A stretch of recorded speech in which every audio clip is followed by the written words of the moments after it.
Hello, everybody, and welcome back to another episode of the Michigan Prep Frenzy podcast. I'm Brayden at MI Game Day. And I'm Tyler at Michigan Prep Frenzy. We're going to jump right into it today because we have a fun one in store.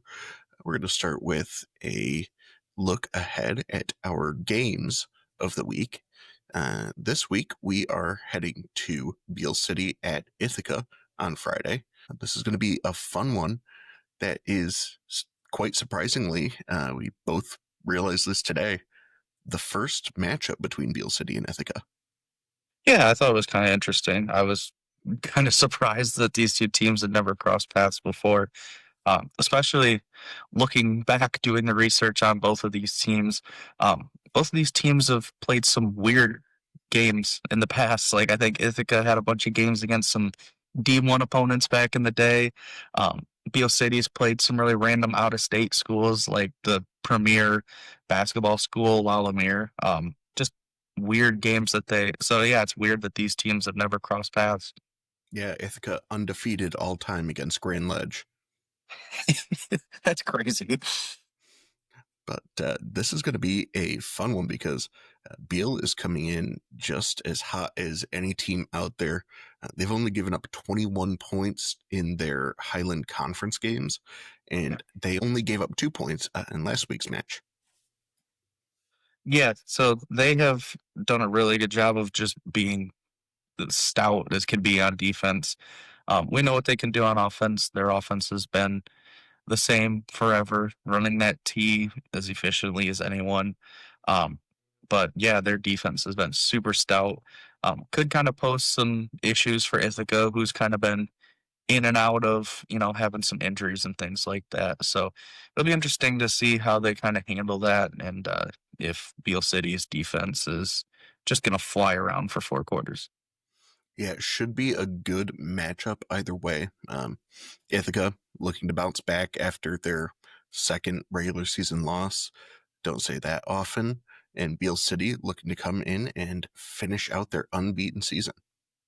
Yeah, and I think Ithaca trying to bounce back is a big story. I think that's going to be really interesting. I don't know if that, hurts the confidence at all. Now they've lost, a couple of games, but as we've talked about before, I think they're as well coached as any team out there. So I think Coach Hasbrook, especially week 9 at home, he'll have the boys ready to go. All right. And up next, we have our other games of the week. And that is going to be this Saturday's Prep Bowl at Ford Field, starting with Jackson Lumen Christi versus Centerline. Yeah, Sunrise had a pretty good season. 8-1 with their only loss was kind of a pretty decisive loss to Marine City. But none of the teams that they beat inspire me by any means. I don't think that they've had an incredibly difficult schedule by any means.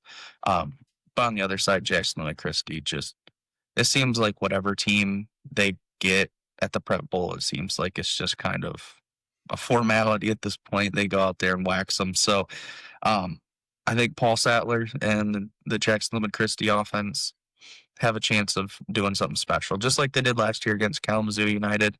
Cadale Williams going out there and scoring 6 touchdowns, setting a Prep Bowl record, all that stuff. So, yeah, I kind of expect a similar result this year. Yeah, Paul Sattler, no slouch, coming in to fill the massive shoes that Cadale Williams left. But he's been very good for them this season. And yeah, I'm a little worried here that Centerline just might be more cannon fodder for the Jackson Lumen Christi machine. Yeah, I don't see a path to victory at this one unless some weird things kind of happen. So, but it'll be a fun one to get things kind of kicked off. We should see some scoring at least from one side. Yeah, and always just fun to see some of that talent on display either way. Yeah, absolutely. Up next is the second game of the day, and that's Ann Arbor Father Gabriel Richard versus Allen Park Cabrini. Yeah, this is the second straight matchup against an unbeaten opponent for FGR. Obviously, last week take down Macomb Lutheran North to kind of get here and set their names in stone at Ford Field for this week. FGR probably has some of the more impressive wins. But it'll be interesting to see this. 12th meeting all time between these, but Cabrini actually leads the series 7-4. So, yeah, looks like FGR will have their work cut out for them. But I think they have, at least judging from the two, resumes, I think they've had kind of the more impressive season so far. But who knows? Weird things happen. Yeah, this could end up being another not so close game, but I've got a feeling that two teams as familiar with each other as these two are, we should see at the very least some decent competitive play between the two squads. Yeah, yeah, that's all you can hope for. But it's two teams that neither one of us have ever seen in person, so that'll be kind of be fun as well to cross a couple more names off the list. Yeah. And finally, we have our last game of the day. That's going to be Detroit Catholic Central versus Detroit King. Detroit King coming in facing their second top two team in 2 weeks and their third time facing a top two team this season. They have been as tested as you can be against these, top two teams. And I am hoping for a good game here. MLK has the talent to play with anybody, but as we saw last week, sometimes you just get outmatched by one of these bigger schools, and there's not a whole lot you can do. Yeah, this one's going to be kind of a big challenge for them in the trenches. I think skill position wise, I think both of them are as talented as they come in the state of Michigan. Um, but yeah, I think the decisive, kind of edge will go to DCC in the trenches. But this is a rematch of last year.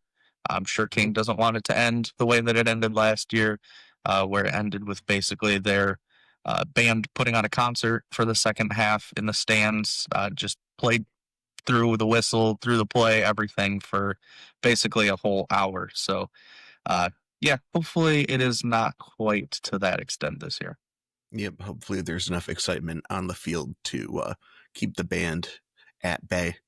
Yeah, yeah. The fans were having more fun with that than the game last year.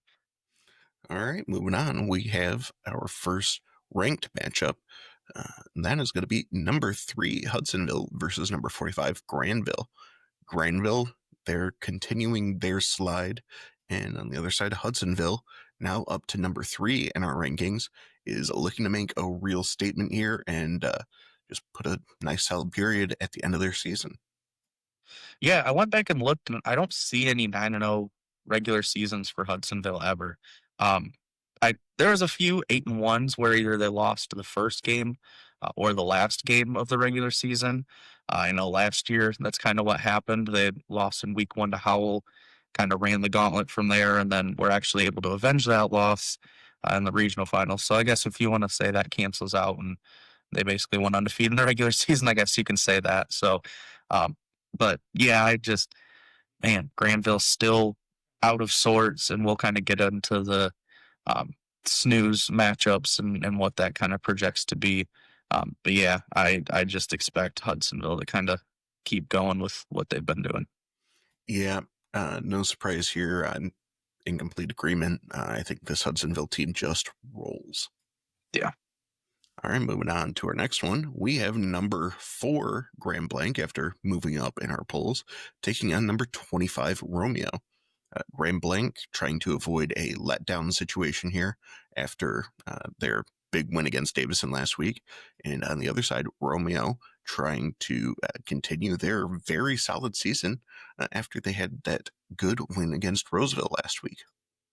Yeah, yeah, you got like you mentioned, Grand Blanc just gotta stay focused. This is way too good of a team to kind of just sleepwalk through and overlook. So, um, I would think that Grand Blanc continues their winning ways. I think that they're gonna be um, ready for this one and kind of forget last week. That one's over.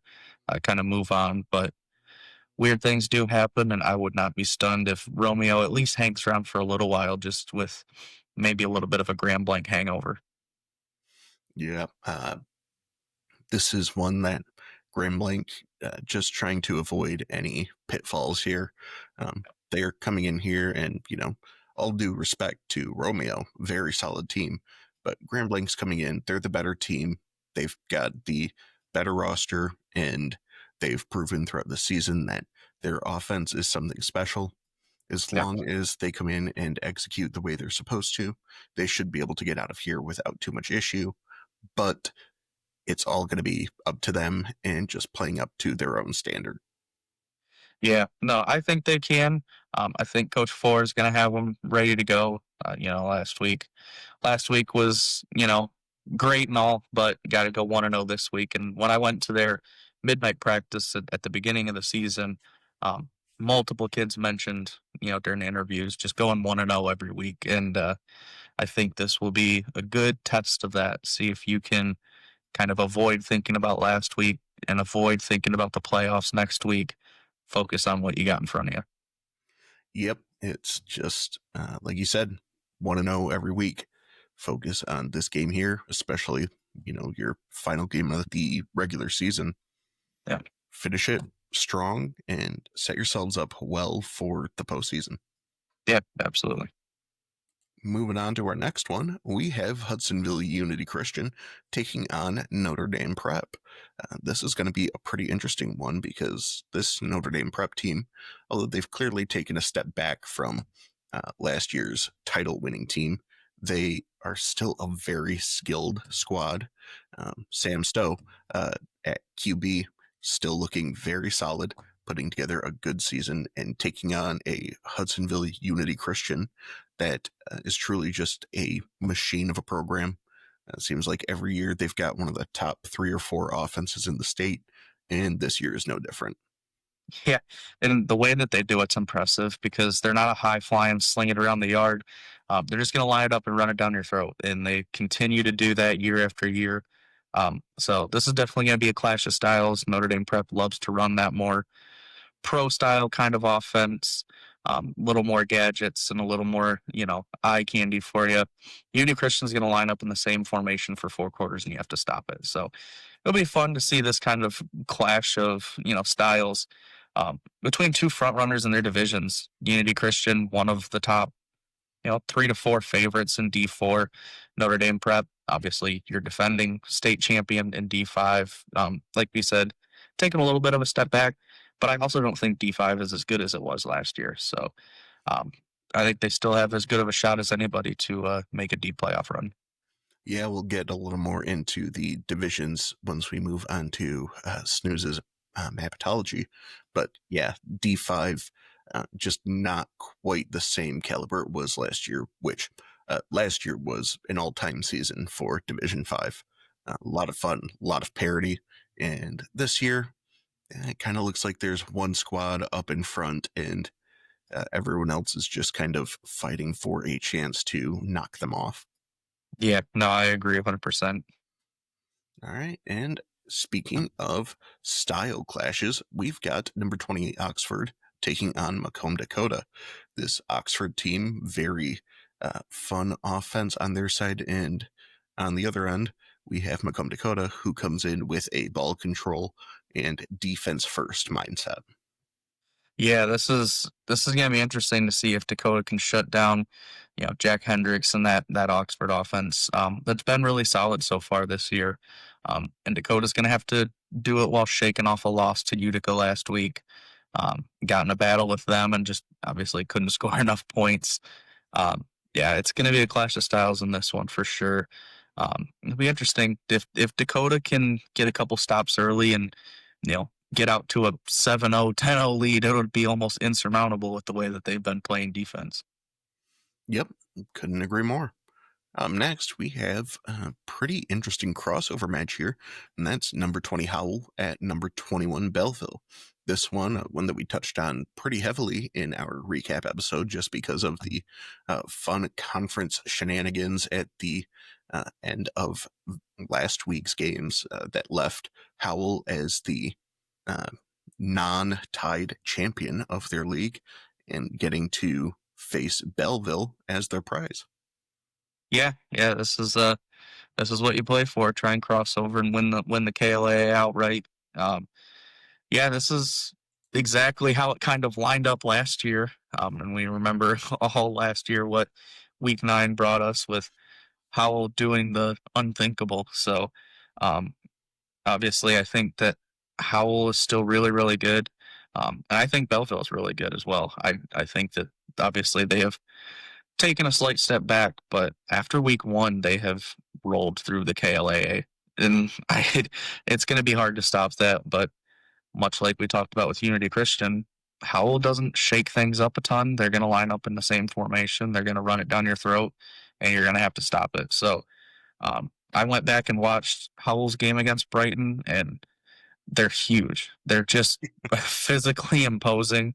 It's the perfect kids to run that style of offense. So um, if Howell can even just hang with Belleville on the outside defensively and at least get a stop or two, I think Howell's going to be really difficult to stop themselves. I definitely agree. And I just want to point out for our boy Jeremy, I wasn't the one that brought up last season's Howell Belleville game. All Tyler right there. Yeah, yeah. No, I think that one plays an important role in this one though, because Belleville is kind of on a little bit of a revenge tour. They felt like, you know, they're one of those teams to beat in D1, and to kind of get knocked down like that in week 9 and then a couple weeks later lose to DCC. I'm gonna guess they're still bitter about that, and I think they're still hungry to prove that they can do it without Bryce Underwood. Yeah, definitely a good way for them to end their season and finish out an 8-0 run after tripping up in that first week. Yeah. All right, moving on now to some other crossover matches in the KLAA. We've got number 49 Northville at Franklin. We've got Heartland at Dearborn. We've got Salem at Stevenson. Novi at John Glenn. Plymouth at Churchill. And Canton at Wayne Memorial. Tyler, any games there that pique your interest? I think the Franklin Northville one is definitely interesting. Um, I kind of thought that there would be, maybe a little more of a, you know, deserving guy to cross over. But obviously, Northville still, even with that loss to Novi, um, they're still going to be really competitive. So I think that one with Franklin should be interesting. And obviously, Dearborn, without their head coach that they started the year with, playing against a Heartland team that obviously has been really feisty this year.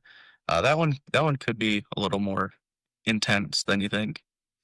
Yeah, for me specifically, that Heartland Dearborn game definitely piques my interest.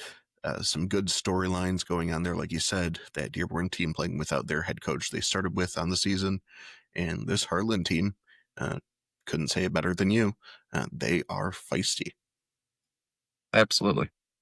All right. Well, that covers our speed run of the game previews. And we are going to jump right into some Mapetology, courtesy of Snooze to You. And actually, courtesy of Goose Poop as well, who provides Snooze with all of the uh, predicted winners for week 9 that lets him kind of put this projection together. Yeah, yeah, it's a really cool tool, and I'm sure that 99% of the listeners have utilized it in some capacity. But if you haven't been on Snooze's or Goose's sites, both of them do a really good job with what they've got. And yeah, I remember obviously being in high school, on a team that was always on the playoff bubble. It was always fun to get together with your team and order pizza and watch the selection show and kind of get excited and scrolling up and down Snooze's, matchup pairings and seeing if we're going to get in and who's going to be our matchup. So I think a lot of kids and a lot of teams utilize this to start kind of gearing up for the playoffs and who they might be seeing. So yeah, really cool tool that I'm super thankful that we have in the state of Michigan. Yeah, big appreciation and shout out to them for putting this together every season. A lot of fun to go in, and you and I were just going in and exploring and seeing some of the potential matchups. And as I uh, teased earlier today with Snooze that these are all 100% guaranteed matchups, definitely locked in, and there's going to be no upsets in week 9 to change any of this. Yeah, yeah, I know. Snooze, I'm sure, loves getting all of the, well, you said that this guy is going here. Where is this at? Um, so he does the best he can with what he's got. Obviously, the MHSAA has the final say, and they may have a different opinion on how they want to group things, whether they break them down into regions and then districts, or breaks it down into districts and then pairs it with the region. I believe someone actually asked Snooze that question, and he said he wasn't sure the answer on how they exactly did it. So, yeah, everyone's got a little bit of a different way of doing it, but this is at least going to give you the teams that are likely to make it and where they are probably going. Yeah. Well, with that, why don't we jump right into it? Taking a look here, we'll go into Division 1. And for anyone watching or listening, you can find this at snooze2u.com. That's snooze, the number 2, the word u.com. All right, well, jump right into D1 here. We've got some interesting matchups. We can see our top teams across the different regions: Hudsonville, Howell, Detroit Catholic Central, Clarkston, Rochester Adams, Romeo, Saline, and Detroit Cass Tech. Not a lot of surprises there. This does show that uh, we are getting Howell as the projected winner in the matchup from with Belleville from uh, our buddy Goose, and we are Yep. seeing that we've got some interesting potential matchups here in the districts with Brighton West Bloomfield. That would be a very fun round 1 game with the winner likely taking on Detroit Catholic Central. Same thing down here in District 2 of Region 2, which really just appears to be completely loaded. And Oxford, Yes. Grand Blanc, Davison, and Clarkston, something that could actually leave a opening for a rematch between Davison and Grand Blanc, which I don't think anybody would be upset to see. No, and it also could, yeah, open the door for an upset winner from last year, Oxford, who was able to go up and beat Davison last year. So who knows? Maybe we could even get 2 upsets in the first round and get that rematch in the second round. So, yeah, tons of possibilities there. The first thing that popped out to me was in Region 1. Um, and who knows if this is, going to be the official way they end up doing it. Um, but usually in that district is Hudsonville, Jenison, you would see Granville, and then one of Rockford or East Kentwood. Looks like Rockford and East Kentwood both getting kicked over with Howell and Grand Ledge, and Kalamazoo Central would take that last spot. So that one kind of popped out to me. That's an interesting one. Um, could kind of create a potentially interesting matchup between Granville and Kalamazoo Central. Yeah, that could be a pretty good one there. I'm personally a big fan of seeing Rockford and East Kentwood having a potential rematch. Uh, that one just going to be a very intense and pretty personal battle between the two. Yeah, yeah. Looking, Rockford got the 7-point win just a few weeks ago, so it would be great for East Kentwood if they could get their revenge. yeah. On the other side, looking at another potential matchup between Saline and Belleville here, and down here, this Brownstown Woodhaven, a team that my numbers have been in love with all season, being stuck in the same district as Detroit Cass Tech would be pretty unfortunate for them. Great chance to pull an upset, but boy, I would not envy them trying to take on a just perennial powerhouse like Cass Tech. Yeah, and it's funny. I had mentioned earlier about you know Northville having a shot at being that crossover. Looks like there's a chance that they're the crossover in round 1, as they would possibly play Belleville. I think that one would be really interesting. And yeah, the winner more than likely playing Celine, a team that's been, playing about as well as anyone, minus that slip up to Harper Woods, which we'll touch on that team here in a little bit. But yeah, that whole Region Four could stir up some interesting results. All right. Well, with that, we can jump over into Division Two. Take a look at what we have here. This one, first thing that jumped out, I think, for both of us was this Muskegon Mona Shores potential matchup in District 2. Yeah. This a great rivalry game and one that I'm sure Mona Shores would love to have another shot at. And Yeah, I well, think so. But this does project Muskegon beating Moeller in week 9, it looks like.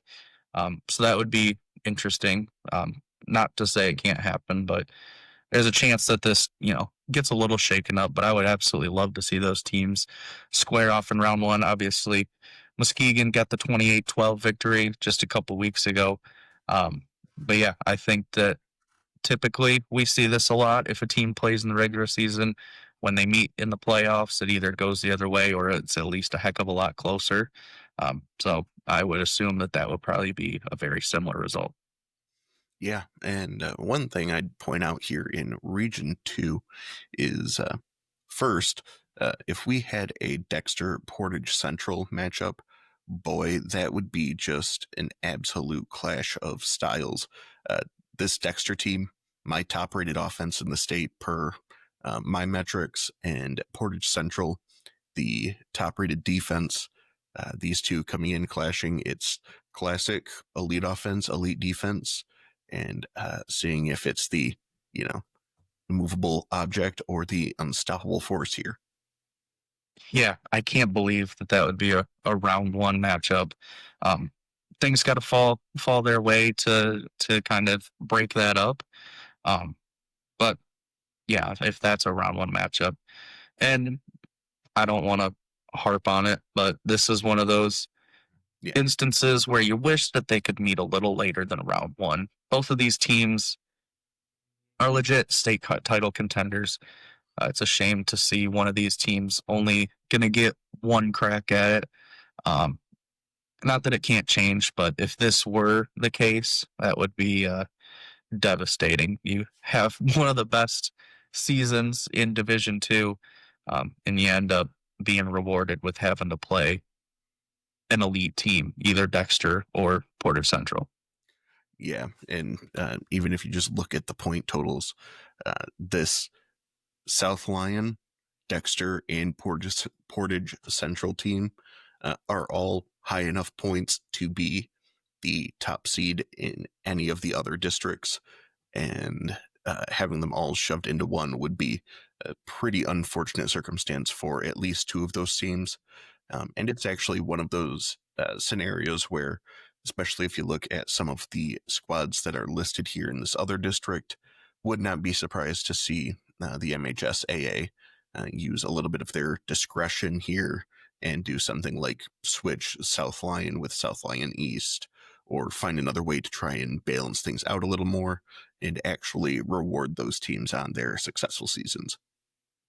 Yeah, I mean, there's a chance they do that. I'm sure Grand Rapids, Northview, friends and family out there are wishing that would have happened last year when they went 9 Yeah, and 0 and had to go on the road to Byron Center, the eventual, state runner up. So, not to say that it can't happen, but you definitely don't want to have to lean on that. no, So yeah, it would be nice if it was obviously, seeded by region. I know that's been harped on enough. I know everyone's made their point on it by now, but this is just one of those instances where you kind of shake your head and wish that these teams could meet a little bit later and give both of these teams the playoff run that they both definitely deserve. yeah.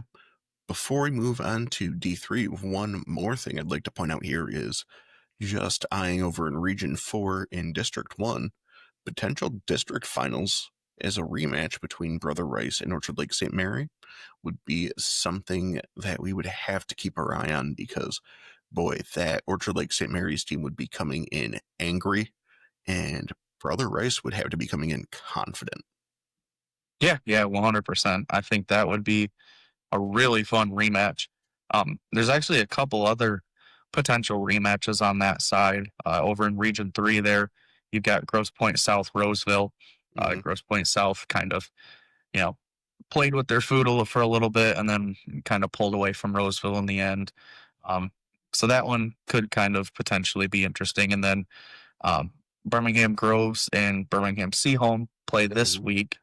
And then they could meet just 2 weeks later in the district finals. So something definitely to keep an eye on there. yeah. All right. Take a look here at Division Three now, and some pretty interesting matchups. Especially looking over here, we see potential district finals could occur with Zeeland West and Zeeland East. We would see Niles maybe getting a chance to beat up on St. Joseph again, game that we made a point of earlier this year in kind of Niles' coming out party for their move up in the division. Yeah. Yeah, that was really impressive. That kind of threw them right in the middle of the map for us. We were not sure exactly what they returned and exactly what they'd look like. But yeah, great result for them. Um, Another thing that kind of stood out to me a little bit. Um, DeWitt is not in as much of a gauntlet as I maybe had thought that they would be. Yeah. Looks like they're in with teams like Owasso, Mason, Linden, Port Huron, Marysville, Fenton Holly. Um, Not going to say they could sleepwalk to the semifinals, but man, you got to feel pretty confident that you can make a deep playoff run with those kind of conditions. Yeah, if I'm DeWitt coming in here playing as well as anybody else in the state, feeling pretty good. That Owasso team, not an easy out by any means, but definitely a team that they would be feeling they could certainly handle. And yeah, moving on to the other side, even just looking, at the records and the playoff point totals, we can see that just the numbers and the results don't speak as highly of some of these other teams that you would see on the other side, where there's quite a few 8-1s, 7-2s, and a few 9-0s. Um, Potential matchup here between 9-0 Mount Pleasant, 9-0 Gaylord in the district finals would be a pretty fun matchup. Maybe a little bit earlier than we would like to see because these are two very fun teams.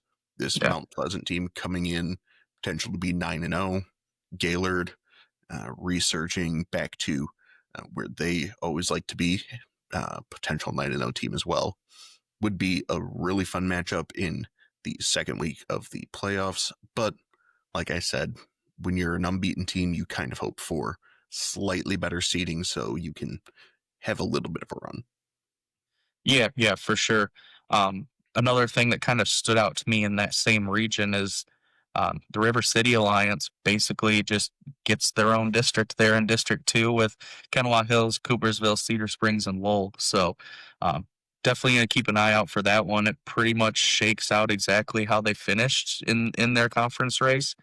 So it'll be interesting. You'll have potential for all sorts of rematches and get back and get their shots at each other. So um, I still think that I love Gaylord or Mount Pleasant out of that region. Yeah. But I think the winner of District 2 definitely has a good shot at least staying competitive there.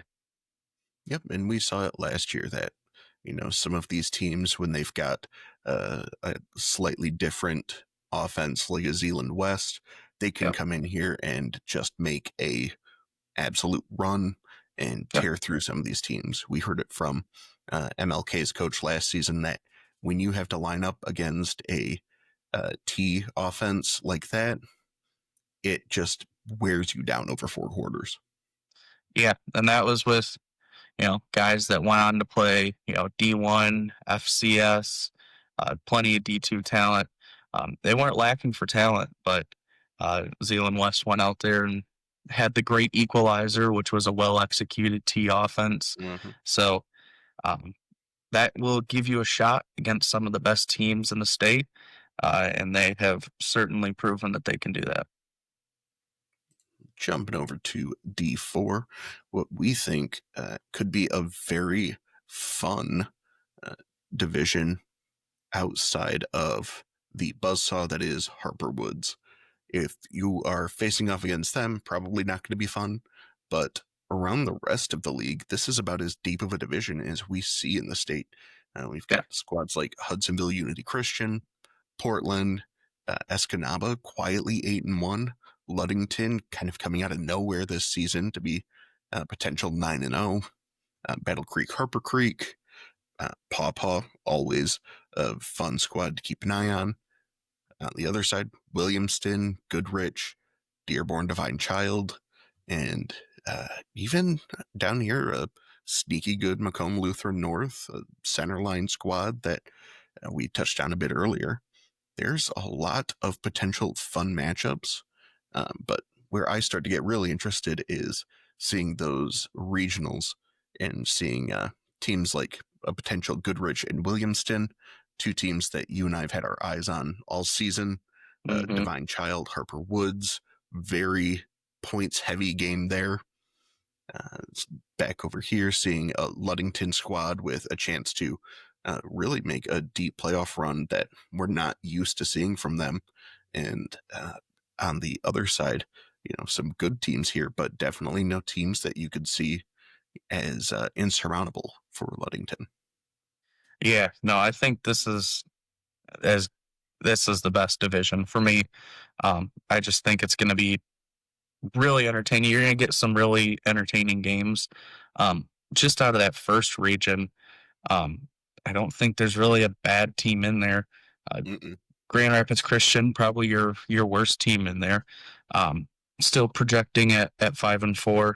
Um, Put up some good fights against some really good teams, but obviously, you look at Escanaba, Freeland, Ludington, Big Rapids could be an absolute blast. The Yeah, winners of either of those games playing would be a blast. Um, Godwin Heights, low key, kind of season for them, but they have just continued to win. Projected right now to finish at 7-2 and get a home playoff game, which would be huge for them. So, yeah, yeah, that whole region right there, ton of fun. I think Hudsonville Unity Christian has to kind of be the heavy odds-on favorite there in that one. And then, yeah, the other side of that bracket, it could be anyone out of there playing against Harper Woods. Um, Not going to count Divine Child out because they're as talented as yeah. anyone. They have a ton of D1 guys. So I hate to just write Harper Woods in, but they have to be the heavy, heavy favorite right now. Yep. And looking over at Region 3 in Division 1, another potential rematch, that Williamston Haslett game that we were at earlier this year. Yep. And Haslett, St. John's, a couple of teams that we did get to see this season, not against each other, but taking a visit to Fowlerville for their match against St. John's. That was a fun one. And that St. John's team seemed like they would actually be a great matchup for Haslett there, should that come to pass. Yeah, I agree. It's kind of crazy that after the way that St. John started, um, to now be at 4-4, projected to finish at 5-4. Granted, they play Lincoln this week, but they did give Gaylord kind of a nice little you know run at it at least, and they Mhm. obviously lost by just over a touchdown to Haslett as well. So they've been really competitive, minus the Williamston game, basically.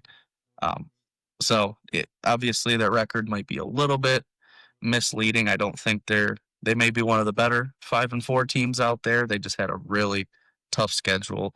But yeah, get another shot at Haslett, and then if they can get by that one, have another shot at Williamston.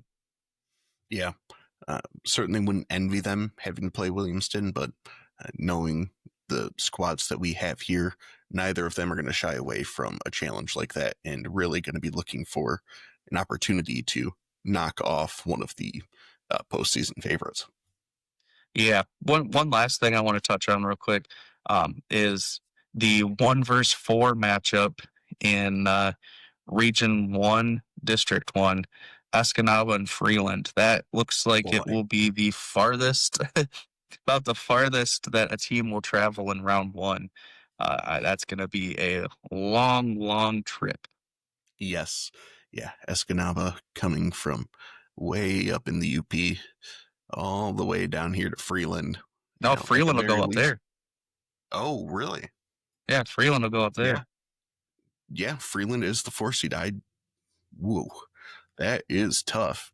On the bright side, Freeland near 75, so uh, Yeah. more or less a straight shot up there, but doesn't make it any faster. No, it's long by bus and it's going to be colder up there right on the lake like that. Yep. Um, so that's a tough Eskimos team. Um, Freeland is good, but boy, that could be a legitimate home field advantage. Yeah, especially if you're a team like that driving. That's going to be, I mean, at least 8 hours, possibly as long as a 10-hour bus ride, especially if you're getting that weekend traffic. Not envious of them there. Yeah, and I'm guessing this one will be on a Saturday if this one comes to be. Yeah, can't imagine that one taking place on a Friday. Moving on to D5. This is the one that we touched on as, looking at these teams. There's one pretty clear favorite for you and I, and that's Grand Rapids Catholic Central. They've just looked like probably the best team in Division 5, and looking at their district and region, potential matchup against West Catholic would be a lot of fun, and Yeah. seeing who they could take here in either Kalamazoo, Hackett, Dowagiac, Berrien Springs, or Kellogg'sville. All fun matchups, but all teams that I think you and I are in agreement here that GRCC could pretty easily take care of. Yeah, 100%. I think the winner of the Catholic Central West Catholic game pretty much gets their ticket stamped at least to the semifinals.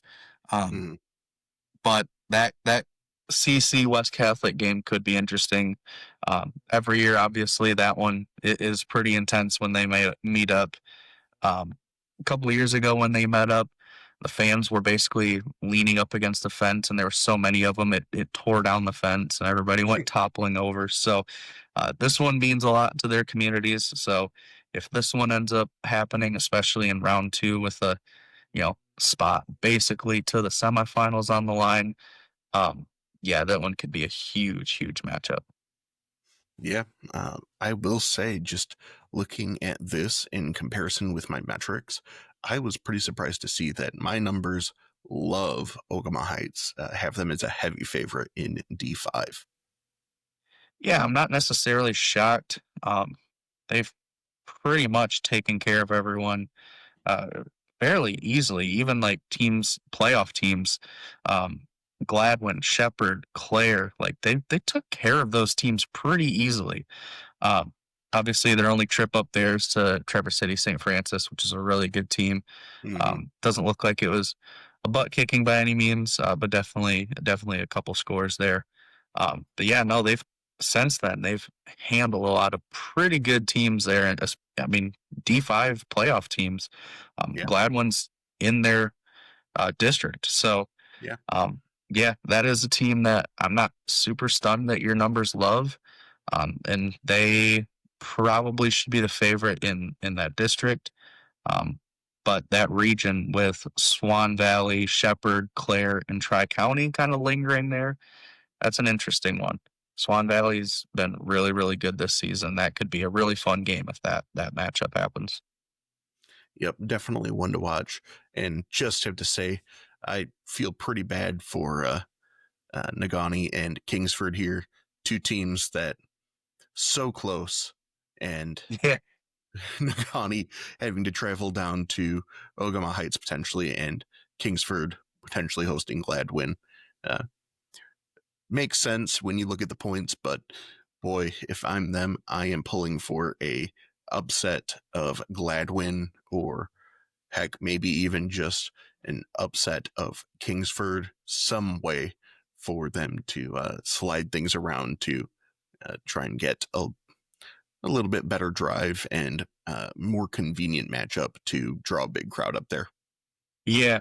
Yeah, that's tough. Gladwin having to make that kind of trek up there. Nagani's gotta be, kicking themselves, wishing they didn't have to travel all the way down there. But we see it every year. These UP teams, they don't care. They really don't. Nope. We've seen it with teams like Marquette. Kingsford has made runs. Nagani was in the state finals just a couple years ago. Um, these UP teams have that attitude about them. They'll play anywhere, anytime. So Yep. I think Nagani will be all right. But yeah, definitely, I would be pulling for maybe just a small shakeup, just so maybe week one might not be such a crazy travel day. Jump down to D6 now and looking around. This actually a division I haven't taken too much of a glance at yet, but looking around here, see Kingsley up near the top where we'd expect them.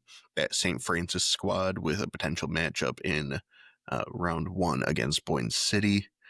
We see some pretty interesting matchups with solid teams like Kent City and Reed City, two squads that both having great years and would be unfortunate to see one of them get tripped up that early on, but someone's got to lose in those.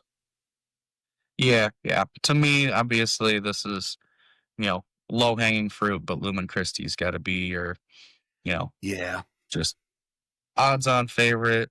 I just don't see a team in here that's gonna beat them. I hate to just hand them the trophy and say here you go, but I mean, man, all these other teams are playing for a chance to go play at Ford Field. Um, but man, you got to feel like Lumen Christie is just head and shoulders. Um, but I do like the other side of the bracket, opposite of Lumen Christie. Plenty of interesting matchups. Montrose Central Montcalm is interesting. I think Almont, obviously, they have had a pretty good success here over the last couple of years.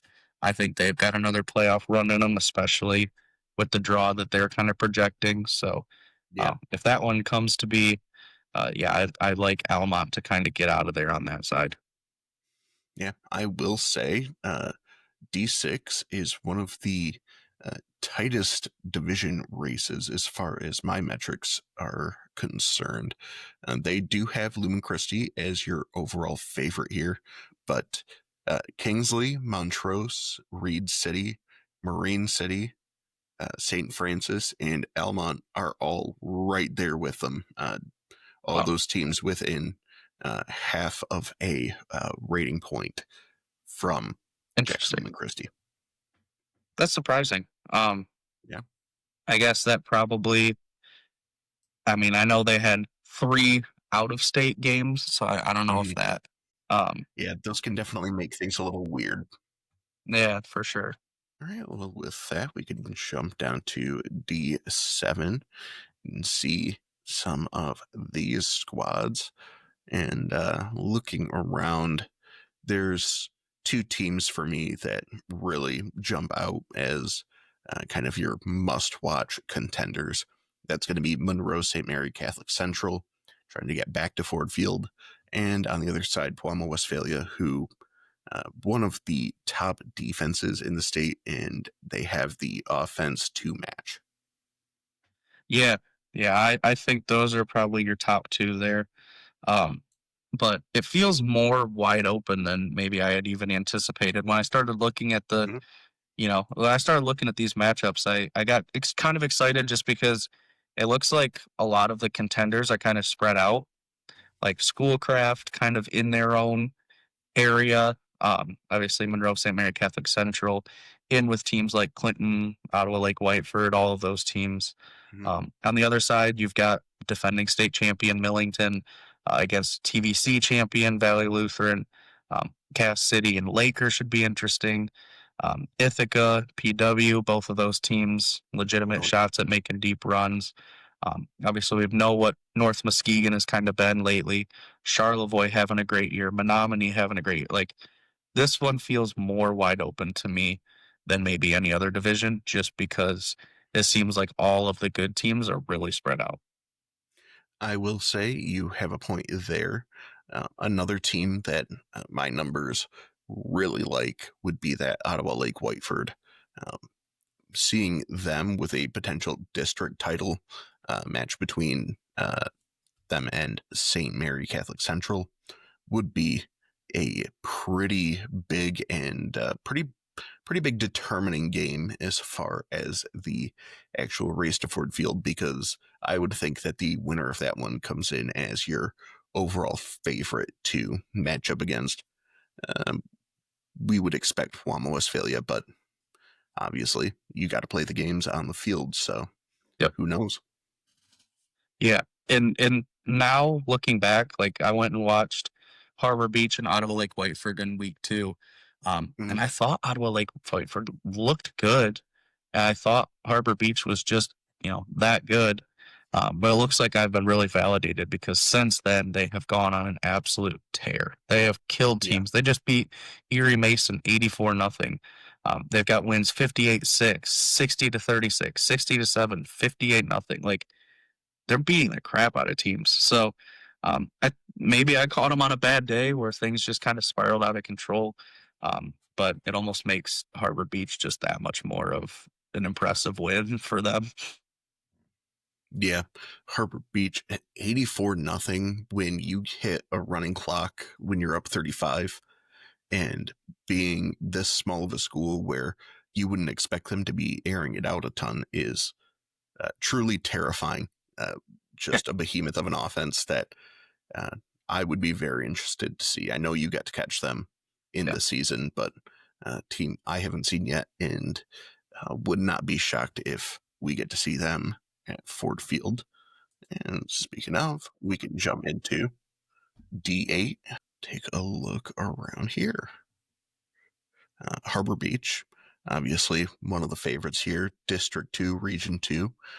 They'd be matched up right now against Reese, and then taking on the winner of Unionville Seaboing or Saginaw, Michigan Lutheran Seminary.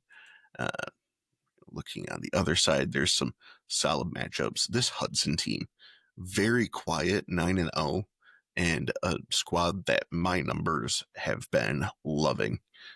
They just continued to win week after week, and earlier this year I was dabbling in some talent ratings, and this Hudson team, surprisingly, one of the more talented teams in the state. Yeah, yeah, it's interesting. And I would say that they were probably, you know, maybe everyone kind of forgot after week 1 what they did to Fowler, and they kinda just quietly went about their business. And then they stuck out again last week after beating a team 86-8.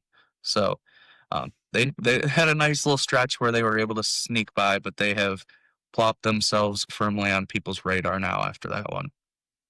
Yeah. Looking at some of these other games, another one that looks like it would be a lot of fun to keep an eye on is this Region 2. Seeing a potential Beal City Fowler or Beal City and Saginaw Nouvelle in the district championship here would Yeah. be a great matchup. And, assuming the favorite Beal City wins their potential matchup between them and Harbor Beach, which that's a Ford Field quality matchup right there. Yeah, 100%. I mean, if we get Harbor Beach, a team that probably should be at Ford Field, against Beal City, literally your defending D8 state Mhm. champs. Yeah, that is a definitely a state finals or state semifinals quality matchup right there. Yeah. Yeah. Any other games here that we didn't touch on that you want to take a look at? Just the regions themselves. If you look at Yeah. the map, it is definitely sectioned right off perfectly. Like Oh, yeah. the UP has their own spot. The greater Traverse City kind of area has its own. Obviously, the Thumb have kind of got their own region Yeah. there. Um, Everything is sectioned off pretty good. I don't foresee a ton of changes, barring, obviously wins and losses and maybe some upsets in week 9, shuffle things a little bit. Um, But as things stand right now, those are probably pretty good. Yeah, this about as just split perfectly as you'll see any of these regions in the MHSAA playoffs. Yeah, absolutely. All right, well, that is going to do it for us today. Uh, we will be back next week to do a recap on our uh, prep bowl games as well as our more traditional game of the week of Beale City at Ithaca. We're also going to be taking a look at the actual true week 9 final bracket reveals as MHSAA releases them. I believe that's coming Sunday afternoon around 5. 5. Yep, it'll be 5 on NFHS network. And they said you do not need a subscription to watch. So that will Very be nice. nice. No paywall for people. I know it's been a nightmare to chase this thing down between, obviously it used to be Fox Sports and it was Bally and then it's been FanDuel. It's nice that it's kind of making its way to a true like high school sports, platform. So, yeah, nothing there. Just straightforward, log on and be able to watch. No BS with that. Yeah, should be nice. Get a little bit more exposure for one of just the most fun parts of high school sports when we get to see all these squads just go at it for the chance to go to Ford Field and win it all. Yeah, 100%. It's gonna be fun. We've got the obviously Friday night game, and then Saturday we'll be at Ford Field all day, and then it's Selection Sunday, and then we are into playoff week, and then later on in the week we will sit down and do an episode filling out our brackets. So Yeah. I'm sure that we will align 100%, no Yep. arguments, no calling each Yep. other names, nothing. I'm sure that will be very tame. So tune in to watch us totally have normal civil arguments. Yeah. And just remember, this idiot doesn't know ball. We'll catch you guys next week.